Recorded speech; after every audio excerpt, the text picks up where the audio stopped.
ഉന്നത കുലജാതർ ഗോത്രവകുപ്പിന്റെ ചുമതലയിൽ വരണമെന്ന വിവാദ പരാമർശവുമായി കേന്ദ്ര സഹമന്ത്രി സുരേഷ് ഗോപി. ഗോത്രവിഭാഗങ്ങളുടെ കാര്യം ബ്രാഹ്മണനോ നായിഡുവോ നോക്കട്ടെ, ഒരു ട്രൈബൽ മന്ത്രിയാകണമെന്നത് തന്റെ ആഗ്രഹമാണെന്നും സുരേഷ് ഗോപി പറഞ്ഞു.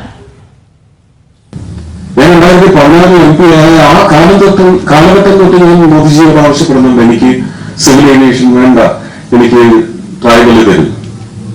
അത് നമ്മുടെ ഒരു നാട്ടിലെ മറ്റൊരു ശാപമാണ്. ഒരു ട്രൈബൽ ക്യാബിനറ്റ് മന്ത്രി ഒരിക്കലും ട്രൈബൽ അല്ലാത്ത ആളാവുകയില്ല. എന്റെ ആഗ്രഹമാണ്, എന്റെ സ്വപ്നമാണ്, ഒരു ഉന്നത കുലജാതൻ അവരുടെ ഉന്നമനത്തിന് വേണ്ടി ട്രൈബൽ മന്ത്രിയാവണം.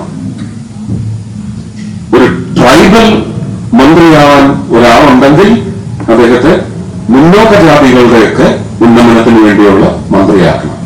ഈ പരിവർത്തനം ഉണ്ടാകുന്നത് നമ്മുടെ ജനാധിപത്യ സംവിധാനത്തിൽ. ജാതിവശാൽ അങ്ങനെ നമ്മൾ ബ്രാക്കറ്റൈസ് ചെയ്തിട്ടുള്ള ഉന്നത കുലജാതി, ഒരു ബ്രാഹ്മണനോ ഒരു നായിഡുവോ, അത് നോക്കട്ടെ ഗോത്രവർഗത്തിന്റെ കാര്യങ്ങൾ. അപ്പം വീണ്ടും വിവാദമായ പരാമർശവുമായിട്ടാണ് സുരേഷ് ഗോപി വന്നിരിക്കുന്നത്. തൃശ്ശൂരിന്റെ MP, തൃശ്ശൂരുകാർക്ക് പറ്റിയ അബദ്ധം എന്ന് തന്നെ പറയാം. തൃശ്ശൂരുകാരോട് ചോദിക്കുമ്പോൾ തൃശ്ശൂരുകാരെല്ലാം പറയുന്നത് ഞങ്ങൾക്ക് പറ്റിയ ഒരു അബദ്ധമാണ് എന്നാണ്. അതുകൊണ്ടാണ് തൃശ്ശൂരുകാർക്ക് പറ്റിയ അബദ്ധം എന്ന് ഞാൻ പറയുന്നത്. സുരേഷ് ഗോപി പറഞ്ഞു നിർത്തുന്നത് ഇത്രയേ ഉള്ളൂ. ഗോപിയണ്ണൻ പറയുന്നത് ഉന്നത കുലജാതർ ഒരു പോസ്റ്റിൽ ഇരിക്കണം, അവര് ബാക്കിയുള്ളവരെ സേവിക്കണം. അത് ഈ പണ്ടൊക്കാലത്തൊക്കെ ക്ഷത്രിയന്മാര് മറ്റേ കൂടിയ ഗോത്രങ്ങളൊക്കെ ഉണ്ടല്ലോ, അവരാണല്ലോ ഈ താഴെത്തട്ടിലുള്ളവരെ ഭരിച്ചുകൊണ്ടിരുന്നത്. എന്നുവെച്ചാൽ അടിമകൾ എന്ന് തന്നെ പറയാം. ആ അടിമ സമ്പ്രദായത്തിലേക്ക് കൊണ്ടുവരണം എന്നാണ് പുള്ളി നോർമലി ഉദ്ദേശിച്ചത്. എന്ന് വെച്ചാൽ ഒരു ഉന്നത കുലജാതർ ഒരു ഭാഗത്തിരിക്കണം, അവര് മുഖേന ബാക്കിയുള്ളവർക്ക് ആനുകൂല്യങ്ങൾ കിട്ടിക്കൊണ്ടേയിരിക്കണം. ഇതാണ് സാർ ഉദ്ദേശിച്ചത്. ഇതിനു മുമ്പ് ഒരു പരാമർശം നടത്തിയിരുന്നു, ഇതുപോലെ തന്നെ വിവാദമായ ഒരു പരാമർശം. അപ്പൊ ഈ ഉന്നത കുലജാതൻ എന്നുള്ള ഒരു തോന്നല് ഈ സുരേഷ് ഗോപിക്ക് ഉണ്ടായിട്ടുണ്ട്. എന്നുവെച്ചാൽ ബാക്കിയുള്ളവരൊക്കെ അടിമകളും ഞങ്ങളൊക്കെ ഉന്നത കുലജാതർ എന്ന രീതിയിലേക്ക് ബാക്കിയുള്ളവർ കാണും. ഇത് നോർത്ത് ഇന്ത്യൻ സ്റ്റൈൽ. നോർത്ത് ഇന്ത്യയിലൊക്കെ കണ്ടു കഴിഞ്ഞാൽ നമുക്ക് മനസ്സിലാവും. ഈ ബി ജെ പി ഭരിക്കുന്ന പല സംസ്ഥാനങ്ങളിലും മറ്റുള്ളവർ വന്ന അടിമകളെ പോലെ MLA-യുടെയും MP-യുടെയും ഒക്കെ മുന്നിൽ വന്ന അടിമകളെ പോലെ ഇങ്ങനെ നിൽക്കും. അവർ പറയുന്നതാണ് അവർക്ക് വേദവാക്യം. ആ ഒരു രീതിയിലേക്ക് മാറണം എന്നാണ് ഗോപി അണ്ണൻ ഉദ്ദേശിക്കുന്നത്. ഈ ഗോപി അണ്ണനെ കൊണ്ട് തൃശ്ശൂരുകാർ പൊറുതിമുട്ടി ഒരു പരുവത്തിലായിരിക്കുക. ഇപ്പം വർഗീയത എന്ന് പറയുന്നത് മനസ്സിൽ എവിടെയെങ്കിലും ഒക്കെ ഒളിഞ്ഞു കിടക്കുന്നുണ്ടായിരിക്കും. ഇതൊക്കെ ചില സമയങ്ങളിൽ ഇങ്ങനെ തുറന്ന് വെളിയിലോട്ട് വരും. എന്നിട്ട് അതിന്റെ ഒരു ന്യായീകരണവും ഉണ്ടാവും. എപ്പോഴും ഈ ഉന്നത കുലം, ഉന്നത ജാതി, ഇതൊക്കെയാണ് ഇപ്പോഴും പറഞ്ഞുകൊണ്ടിരിക്കുന്നത്. 2024 ആയതും ഒന്നും അല്ലെങ്കിൽ മനസ്സിലായിട്ടില്ലെന്ന് തോന്നുന്നു. വീണ്ടും ആ ഒരു കാലഘട്ടത്തിലേക്ക് നീങ്ങണം എന്നുള്ള രീതിയിലാണ് സംസാരിക്കുന്നത്. എന്ന് വെച്ചാൽ ബാക്കിയുള്ളവരുടെ അടിമകളും കുറെ തമ്പ്രാക്കന്മാർക്ക് കുറെ അടിമകൾ, ഇതാണ് ഉദ്ദേശിക്കുന്നത്. ഈ പ്രതിഷേധമൊക്കെ ശക്തമായതോടുകൂടി ഗോത്രവകുപ്പിന്റെ ആ ഒരു പരാമർശത്തിൽ നിന്നൊക്കെ ഒന്ന് ഊരാൻ ശ്രമിച്ചിട്ടുണ്ട്. എന്നാലും പറഞ്ഞതൊന്ന് മാറ്റി പറയാനൊന്നും ആള് തയ്യാറായിട്ടില്ല. ഉന്നത കുലജാതർ ആദിവാസി വകുപ്പ് കൈകാര്യം ചെയ്താൽ അവരുടെ കാര്യത്തിൽ ഉന്നതി ഉണ്ടാകുമെന്നാണ് പറയുന്നത്. തനിക്ക് ആദിവാസി വകുപ്പ് വേണമെന്ന് ആഗ്രഹം ഉണ്ടായിരുന്നെന്നും സാറ് പറഞ്ഞു. സാറ് പറയുന്നത് എന്താണെന്ന് വെച്ചാൽ ഇപ്പോഴേ സാറ് ബാക്കിയുള്ളവരെ ഒരുമാതിരിപ്പെട്ടവരെല്ലാം അടിമകളായിട്ടാണ് കാണുന്നത്. തൃശ്ശൂരിലെ BJP-ക്കാർക്ക് പോലും ഇപ്പൊ കണ്ടുകൂടാ എന്നാ പറയുന്നത്. അവിടുത്തെ ആൾക്കാർ വോട്ട് ചെയ്ത് എന്തോ തോറ്റ് നിന്ന ഒരാളെ ജയിപ്പിച്ചു വിട്ടു. എങ്ങനെയും ഇത് എന്തെങ്കിലുമൊക്കെ ചെയ്യുമ്പോൾ നോക്കാമെന്ന്. ഇതിപ്പോ ചെയ്തുകൊണ്ടിരിക്കുന്നത് മൊത്തം വർഗീയത മനസ്സിൽ കൊണ്ട് നടക്കുക എന്നുള്ളതാണ്. ഒരുപാട് നമുക്കറിയാം, ഈ ബഡ്ജറ്റ് വന്നതിന് ശേഷം കേരളത്തിൽ എന്ത് ലഭിച്ചു? കേരളത്തിൽ നിന്ന് പൊക്കഴിയുമ്പോൾ താനെന്തോ വലിയ സംഭവങ്ങളൊക്കെ കൊണ്ടുവരുമെന്നൊക്കെ പറഞ്ഞിട്ടാണ് MP ആയത്. ഇവിടെ ഒന്നും കൊണ്ടുവന്നില്ല. ഏതോ ഹോസ്പിറ്റലിലൊക്കെ പെട്ടെന്ന് പറപ്പിച്ചുകൊണ്ട് വരുമെന്നൊക്കെയാണ് പറഞ്ഞ്. അപ്പൊ ഇതിനു മുമ്പ് നമ്മളൊരു സംഭവം കണ്ടതാണ്, പാർലമെന്റിൽ വെച്ച് തന്നെ നമ്മൾ കണ്ടതാണ്. കനിമൊഴി സംസാരിച്ചുകൊണ്ടിരുന്നപ്പോൾ കേരളത്തെക്കുറിച്ച് കനിമൊഴി, തമിഴ്നാട്ടിലെ അന്യസംസ്ഥാനത്തുള്ള കനിമൊഴി വരെ സംസാരിച്ചപ്പോൾ കനിമൊഴിയെ കളിയാക്കുന്ന രീതിയിലൊക്കെ സുരേഷ് ഗോപി ഇടപെട്ടത് നമ്മളെല്ലാവരും കണ്ടതാണ്. എന്നാലും ഉളുപ്പ് എന്നുള്ളൊരു സാധനം ഉണ്ടല്ലോ, ഉളുപ്പില്ലാത്തവർക്ക് എന്തും പറയാം. എന്ന് വെച്ചാൽ അവരിലെ ഉന്നത കുലജാതർ, ബാക്കിയുള്ളവരൊക്കെ അടിമകൾ. ഇതാണ് ഇപ്പോഴും മനസ്സിലെ ധാരണ. പിന്നെ സുരേഷ് ഗോപിയെ പൊക്കിക്കൊണ്ട് വരുന്ന ആൾക്കാരൊക്കെ പറയും പുള്ളി പറഞ്ഞത് എന്താണ് തെറ്റ്, പുള്ളി പറഞ്ഞതിൽ ശരിയില്ലേ എന്നൊക്കെ ന്യായീകരിക്കാൻ വരുന്ന ഒരുപാട് പേരുണ്ട്. അത് ന്യായീകരണം ആ സൈഡിൽ കൂടെ നടക്കത്തേ ഉള്ളൂ. എന്നാലും കേരളത്തിൽ നിന്നും വിലപ്പോകത്തില്ല എന്നുള്ളതാണ് എനിക്ക് പറയാനുള്ളത്. എന്നാലും ഇതിനെക്കുറിച്ച് കഴിഞ്ഞ ദിവസം ഒരു ചാനൽ ചർച്ചയിൽ രാജു P. നായർ കോൺഗ്രസിന് വേണ്ടി സംസാരിക്കാൻ വന്ന രാജു പി നായർ സുരേഷ് അണ്ണനെ എടുത്തിട്ട് അലക്കുന്നെന്ന് വെച്ചാൽ ഇതുപോലൊരു അലക്ക് ഈ ഇടയ്ക്കെങ്ങും ഒരു ചാനൽ ചർച്ചയിൽ വന്ന ആരും ഇത്രയും എടുത്തിട്ട് അലക്കിയിട്ടില്ല. എന്തായാലും ആ അലക്കൽ നമുക്കൊന്ന് കാണാം. എന്ന് വെച്ചാൽ നമുക്ക് പലർക്കും പറയാനുള്ള കാര്യങ്ങളെല്ലാം രാജു പി നായർ മുഖത്തടിച്ചതുപോലെ പറയുന്നുണ്ട്. ഏറ്റവും പ്രധാനപ്പെട്ട വശം BJPയുടെ ഒരു ആശയത്തിന്റെ ഏറ്റവും അടിസ്ഥാനം എന്ന് പറയുന്നത് വിദ്വേഷമാണ്, വെറുപ്പാണ്. വെറുപ്പും വിദ്വേഷവും മനസ്സിൽ കൊണ്ട് നടക്കുന്ന ഒരാൾക്കും മാത്രമേ BJP ആയി മാറാൻ കഴിയുള്ളൂ.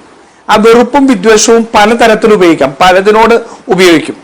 തങ്ങളുടെ രാഷ്ട്രീയത്തോടും തങ്ങളുടെ ആശയത്തോടും ചേർന്ന് നിൽക്കാത്തവരെ എല്ലാം ജനാധിപത്യപരമായ അഭിപ്രായ വ്യത്യാസങ്ങളോ ജനാധിപത്യപരമായ അവകാശങ്ങളോ ആയിട്ടല്ല, മറിച്ച് വെറുപ്പ് കൊണ്ട് കാണുന്ന ഒരു ആശയത്തിന്റെ പേരാണ് BJP.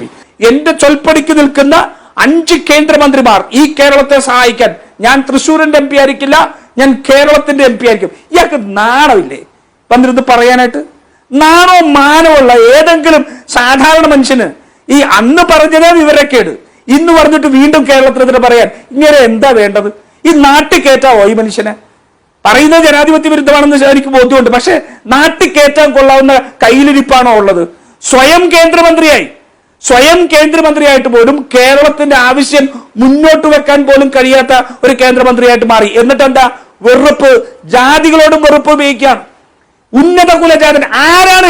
ഉന്നത കുലജാതൻ 1950 ഇന്ത്യയുടെ ഭരണഘടന വന്നതോടുകൂടി എല്ലാവരും, ഇവിടുത്തെ ആദിവാസിയും ദളിതരും നായരും നമ്പൂതിരിയും എല്ലാവരും ഒരൊറ്റ അവകാശമേ ഉള്ളൂ. ഇവിടെ മറ്റൊരു അവകാശം ഒരാൾക്കുമില്ല. ആ അവകാശം ഒന്നുമില്ലാത്തടത്ത് നിന്ന് കൃത്യമായ ബോധ്യം പോലും, ഭരണഘടനയെ കുറിച്ചുള്ള ബോധ്യം പോലും ഇല്ലാത്ത ഒരു ഭരണഘടനാ വിരുദ്ധനാണ്, ഒരു പിന്തിരിപ്പനാണ്. ഈ പിന്തിരിപ്പൻ നിന്നുകൊണ്ട് ഛർദിക്കുകയല്ലേ. നമ്മുടെ നാട്ടിലേക്ക് ഒരു മധുസൂദനൻ നായർ എഴുതിയ, ക്ഷമിക്കണം, കാട്ടാക്കട മുരുകൻ എഴുതിയ ഒരു കവിതയുണ്ട്. അതിനകത്ത് പറയുന്നുണ്ട്, പാത്രം വിളമ്പുന്ന ഛർദിലുമായിട്ട് രാവിലെ വരുന്ന പത്രങ്ങൾ, ആ ഛർദിലായിട്ട് ഇയാൾ മാറുകയാണ്. ജനങ്ങളുടെ മുന്നിലേക്ക്, ഈ മനുഷ്യന്റെ മുന്നിലേക്ക് ജാതീയതയുടെ ഏറ്റവും വൃത്തികെട്ട മുഖം ആയിട്ട് മാറുകയല്ലേ. അയാൾക്കൊരിക്കലും ഈ രാജ്യത്ത് ഏറ്റവും താഴേക്കിടയിലുള്ള മനുഷ്യന് അവകാശങ്ങൾ നേടിക്കൊടുക്കേണ്ടതാണ് എന്റെ രാഷ്ട്രീയം എന്ന് തോന്നലുണ്ടായിട്ടില്ല. ശബരിമലയിൽ കയറി അയ്യനെ കെട്ടിപ്പിടാൻ ഞാൻ ബ്രാഹ്മണനാവണം, അല്ലാതെ ബ്രാഹ്മണനായി അടുത്ത ജന്മത്ത് ജനിക്കുന്ന ബ്രാഹ്മണനെ കുറിച്ചാണ് ചിന്ത. ഈ നാട്ടിലെ ദളിതന് അതിനുള്ള അവകാശം കൊടുക്കലാണ് എന്റെ ധാർമ്മികമായ ഉത്തരവാദിത്വം, എന്റെ രാഷ്ട്രീയമായ ഉത്തരവാദിത്വം, എന്റെ പൗരബോധം എന്ന് ചിന്തയില്ലാത്ത ഒരാളല്ലേ ഇയാള്. അതല്ലെങ്കിൽ പറയാൻ പറ്റുമോ? ഇപ്പോഴും പറയാൻ പറ്റുമോ? ഉന്നത കുലജാതന് എന്ത് ഇതാണുള്ളത്? ഈ നാട്ടിലെ ദളിതരും ട്രൈബൽ വിഭാഗത്തിലുള്ളവരൊക്കെ IAS എല്ലാമായിട്ട് വന്നിട്ടില്ലേ? അവർക്ക് അവകാശങ്ങൾ എത്തിച്ചു കൊടുക്കുകയാണ്.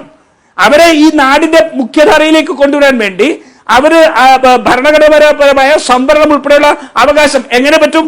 ഈ പറയുന്ന വിദ്വേഷത്തിന്റെ വെറുപ്പിന്റെ വക്താക്കൾ ആ സംവരണത്തിന് പോലും എതിരാണല്ലോ.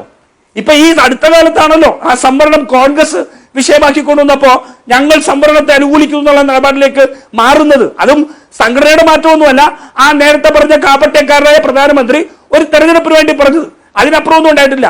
ഈ അടിസ്ഥാനപരമായി ആദിവാസി വിഭാഗത്തിൽപ്പെട്ടവരെ, ദളിതരെ വെച്ചുകൊണ്ട് ഈ രാജ്യത്തിന്റെ വിഭവങ്ങളിൽ അവർക്ക് ഏറ്റവും ആദ്യത്തെ അവകാശമുണ്ട്, അവരെ ഉയർത്തിക്കൊണ്ടുവന്നുകൊണ്ട് സമത്വത്തിലേക്ക് എത്തിക്കാൻ നോക്കണം എന്നുള്ള ഭരണഘടന ഉത്തരവാദിത്തമുള്ള മന്ത്രി പോലും മാറിയിട്ട് അവരവിടെ കിടക്കട്ടെ. അവരൊന്നും ഭരണത്തിന് കയ്യിൽ കൊള്ളില്ല, അവർ ഭരണത്തിനൊന്നും കൊള്ളില്ല. ഞങ്ങൾ ഭരിക്കാം. ഇയാൾ ആര്? പഴയ രാജാവോ? രാജാവിനോടൊക്കെ പണ്ടേ കഴിഞ്ഞുപോയി. ഞാൻ ഇയാളെന്നൊക്കെ വിളിക്കുന്നത് സത്യം പറഞ്ഞാൽ ഇതിനപ്പുറം ഒന്നും പറയാൻ കഴിയാത്തോണ്ട് ഞാൻ ഒരിക്കലും ചർച്ചയിൽ ജയിക്കുന്നതല്ല. പക്ഷെ ഇത്രയും വികൃതമായ മനസ്സുള്ളവനെ, ഇത്രയും വർഗീയതയുടെ മുഖമായിട്ട് മാറിയിരിക്കുന്ന സുരേഷ് ഗോപിയെ അത് തന്നെ പറയേണ്ടി വരും. മാന്യത കൊടുത്താൽ ഒരുപക്ഷെ ഈ കേരള സമൂഹം ഇന്ന് അത് ആ മാന്യത കൊടുക്കുന്നവനെ അംഗീകരിക്കാത്ത നിലയിലേക്ക് ഇങ്ങനെ കോമാളിയായിട്ട് മാറിയിട്ടുണ്ട്. BJPയുടെ തൃശ്ശൂര് എന്ന് ചോദിച്ചാൽ പറയും ഞങ്ങൾക്ക് പറ്റിയ അബദ്ധമാണെന്ന് BJP നേതാക്കന്മാർ പറയും. എന്താ ഇന്ന് BJP വക്താവിനെ അയക്കാത്തത്? ഈ പറയുന്ന കോമാളിത്തരവും ഈ പറയുന്ന നിഷേധത്തിനവും പറഞ്ഞ് ന്യായീകരിക്കാൻ കഴിയാതിരിക്കുന്നു എന്നുള്ളത് കൊണ്ടാണ്. അത് ന്യായീകരിക്കാൻ കഴിയാത്തതിന്റെ വിഷമം മാത്രമേ ഉള്ളൂ. പക്ഷെ അടിസ്ഥാനപരമായിട്ട് BJPയും RSSും എല്ലാം ഇതേ ആശയത്തിലാണ് നിലകൊള്ളുന്നത്. ഇപ്പൊ നമ്മൾ കേട്ടല്ലോ, ഇതിനകത്ത് പറഞ്ഞ ഒരു കാര്യമുണ്ട്, ഇത് രാജഭരണമാണ് എന്നുള്ള ഒരു തോന്നലുണ്ട് സുരേഷ് ഗോപിക്ക്. നമുക്ക് എല്ലാവർക്കും അറിയാം, സുരേഷ് ഗോപിയോടൊന്ന് സംസാരിക്കാൻ പോയി കഴിഞ്ഞാൽ, അല്ലെങ്കിൽ സുരേഷ് ഗോപി പത്രക്കാരോട് സംസാരിക്കുന്നത്, മാധ്യമപ്രവർത്തകരോട് സംസാരിക്കുന്നത്, അല്ലെങ്കിൽ പല വീഡിയോസും നമ്മൾ കണ്ടിട്ടുണ്ട്, ഒരാൾ മുന്നിൽ കയറി നടന്നപ്പോൾ പുള്ളിയെ പിടിച്ച് തള്ളുന്നത്. എന്ന് വെച്ചാൽ പുള്ളിയെ തൊടാൻ പ്രത്യേക അനുമതിയുള്ള ആൾക്കാർ, ഇങ്ങനെയൊക്കെയുള്ള ആൾക്കാരൊക്കെയാണ് സുരേഷ് ഗോപിക്ക് ആവശ്യം. സുരേഷ് ഗോപി ഒരു തമ്പ്രാനും ബാക്കിയുള്ളവരെല്ലാം നേരത്തെ ഞാൻ പറഞ്ഞ പോലെ അടിമകളുമാണെന്നുള്ള ഒരു വിചാരം. ഈ സുരേഷ് ഗോപിയെ കുറിച്ചാണെങ്കിൽ നമ്മൾ നേരത്തെയും കുറെ വീഡിയോ ചെയ്തിട്ടുണ്ട്. ഇനി എന്തോ പറയാനാ, ഇതിൽ കൂടുതലൊന്നും പറയാനില്ല. സത്യം പറഞ്ഞാൽ അതിനകത്ത് പറഞ്ഞ പോലെ ഒരു കോമാളിയാണ്. കോമാളികൾ പോലും ഇത്രയുള്ള വിഡ്ഢിത്തരങ്ങളൊന്നും വിളിച്ച് പറയത്തില്ല.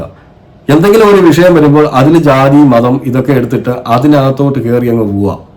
എന്നിട്ട് ഞാൻ അടുത്ത ജന്മത്തിൽ ജനിക്കുമ്പോൾ ഞാൻ ബ്രാഹ്മണനായിട്ട് ജനിക്കണം, എനിക്ക് അയ്യപ്പനെ പോയി കെട്ടിപ്പിടിക്കണം എന്നൊക്കെയാണ് പറയുന്നത്. അപ്പൊ എനിക്ക് അടുത്ത ജന്മത്തിൽ എനിക്ക് ഇന്ന ആളാവണം, അപ്പൊ എന്നേക്കാൾ താഴ്ന്ന എന്റെ വിഭാഗത്തിൽ നിന്നും താഴെ ഉള്ളവരൊക്കെ എന്റെ അടിമകളാണ് എന്നുള്ള വിചാരത്തിലൂടെ തന്നെയാണ് സുരേഷ് ഗോപി പോയിക്കൊണ്ടിരിക്കുന്നത്.